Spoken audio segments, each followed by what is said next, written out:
Սա այն եզակի բույրերից է, որ իրան պետք է անպայման մաշկի վրա փորձել, քանի որ սենց կամ թեկուզ թղթի վրա ինքը կարող է անգամ տհաճություն պատճառի, քանի որ ստարտը տոննայանոց ուդ է ու այն մարդիկ, ովքեր սովոր չեն այս տիպի խիտ կոմպոզիցիաներին, դա ուդնա, կաշին, խեժային նոտաները,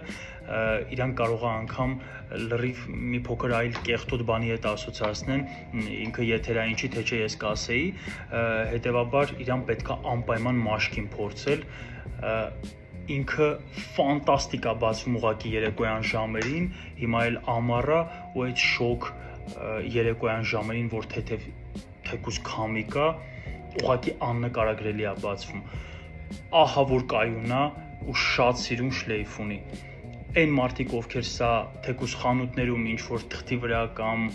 հենց ֆլակոնից հոտ են քաշում ու միանգամից ասում են ֆու, սա վաբշե օգտագործելու բան չի, խնդրում եմ իրեն ուղղակի շանս տվեք, ինքը ամենահարուստ կոմպոզիցիաներից մեկն է, այսին վերջի շրջանում, որ Amouage բրենդից ես փորձել եմ,